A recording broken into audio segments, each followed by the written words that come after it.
In this tutorial, I want to show you how you can export from Lightroom once you've made changes to your pictures. So all the pictures that I have in here, let's say I've made some changes to them inside of Lightroom. Well, if I were to go to the original picture, or let me just choose this one and let me make some adjustments real quick just so you can see. So once I get into the develop module, and let's say I increase the exposure and the contrast and whatever. So I'm going to go back to the library module. So I've made an edit to this particular picture, which is not mine. But then if I come down to show in Finder, okay, it's going to show me that picture.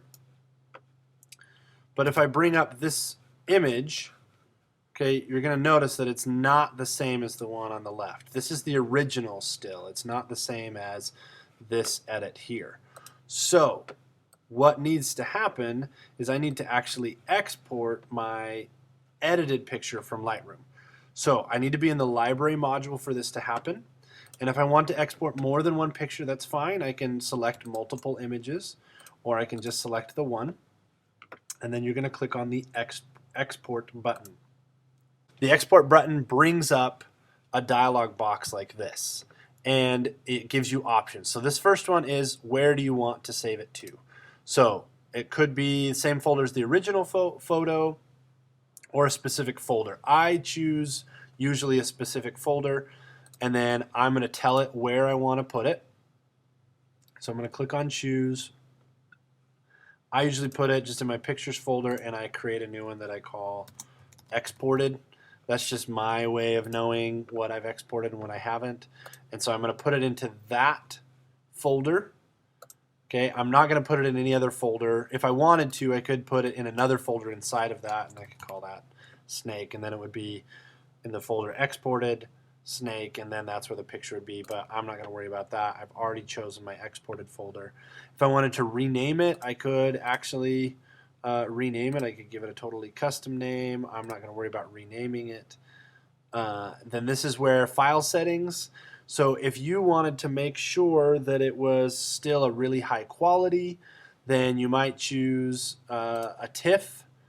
Okay, or you could leave it at JPEG. I would probably bump this up to like 85 maybe. Or there are other options, a Photoshop document, a digital negative, etc., or whatever the original format was, which JPEG, digital negative, whatever that happens to be. So you'll want to change that file settings. If you wanted to resize it, you could. So sometimes when I'm going to post it online, I might actually want it to be, and I might say the long edge. I don't want the long edge any bigger than 1920. So that keeps it a pretty big picture, but it's not too big. So when I post it online, yeah, it's not going to be too big of a picture. But that would compress the file, make it smaller. So just keep that in mind.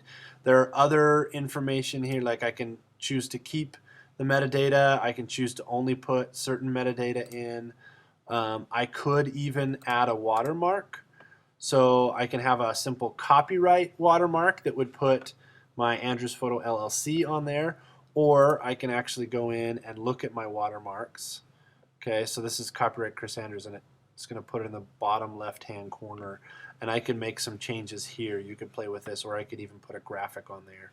So just keep that in mind if you wanted to have a watermark on it, so that when if people were to copy that image, it's still going to have your name on it. So that might be a good option to keep on there. And then that's pretty much it. So these are the settings that I usually choose. Once you change them once, they're going to stay that way unless you change them again, obviously. So these are the options that I choose, but there are lots of things that you could change.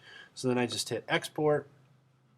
Now if I go to my Finder, okay, open up a folder, I go to pictures, I go to exported, there is the updated version, or with the changes that I'd made in Lightroom. That is how you export from Lightroom